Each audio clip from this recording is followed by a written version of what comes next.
Subscribe to Grammar Guru and click the bell icon to keep yourself updated on the latest videos. तमाम viewers को सलाम और बहुत सारी वेल विशेस भेजते हुए आपको वेलकम करता है ग्रामर गुरु। बिना ताखीर किए लीजिए करते हैं आज का लेक्चर शुरू। आज की इस मुख्तसर सी वीडियो में मैं आपको ये बताऊंगा कि दा या दी किस तरह से प्रोनाउंस करें। बहुत सारे लोगों को कंफ्यूजन होती है कि कब हमें दा प्रोनाउंस करना है और कब हमें दी प्रोनाउंस। आइए उन लोगों की और हम सब की इस प्रॉब्लम को मैं इस मुख्तसर सी वीडियो में सॉल्व कर देता हूँ। वीडियो को आखिर तक ज़रूर देखिएगा।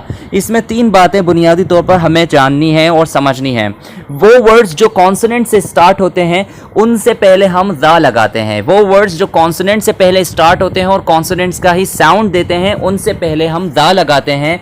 और वो वर्ड्स जो वॉवल से स्टार्ट होते हैं और वॉवल का ही साउंड देते हैं उनसे पहले हम वी लगाते हैं। और वो वर्ड्स जो कॉन्सोनेंट से स्टार्ट होते हैं लेकिन साउंड वॉवल का देते हैं उनसे पहले भी ज़्यादा बेहतर ये होता है कि हम वी ही लगाएं नेटिव स्पीकर्स को फॉलो करते हुए। और थर्ड पॉइंट जिसमें सबसे ज़्यादा इंपॉर्टेंस रखता है वो ये है, अगर कोई भी चीज़ या फिर नाउन जिससे पहले हमें दा या दी लगाना है उस वर्ड पर आपने जोर देना है, एम्फेसिस देना है। हम दा और दी में से दी को चूज करेंगे। ज़्यादातर वो वर्ड्स भले वो कॉन्सोनेंट से स्टार्ट होते हों या फिर वॉवल से स्टार्ट होते हो, हम उन दोनों से पहले दी लगाएंगे अगर नाउन पर एम्फेसिस है, यानी आप उस नाउन को ज़्यादा हाईलाइट करना चाहते हैं।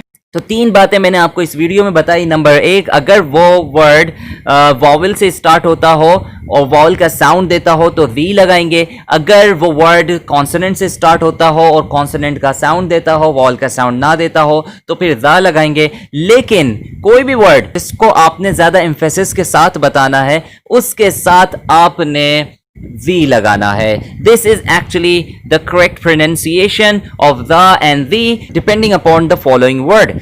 अब आपसे शेयर करता चलूं सबसे लास्ट और बुनियादी बात कि आप दा लगाएं या दी लगाएं, इससे मीनिंग्स में सामने वाले की अंडरस्टैंडिंग में कोई फ़र्क नहीं पड़ता।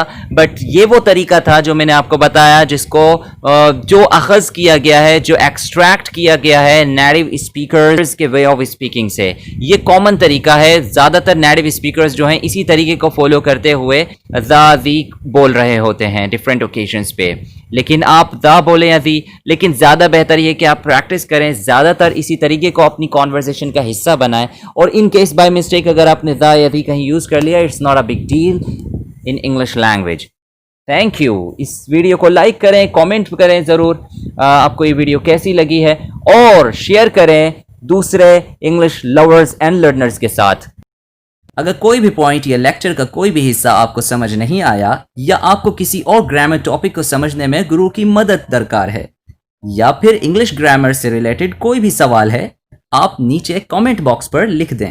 Grammar Guru will surely respond you. आप गुरु को डायरेक्ट ईमेल भी कर सकते हैं। आपको विद इन 24 आवर्स गुरु की जानिब से रिप्लाई जरूर मिलेगा। टेस्ट वीडियोस से अपडेट रहने के लिए ग्रामर गुरु को सब्सक्राइब करें और बेल आइकन को प्रेस करना ना भूलें।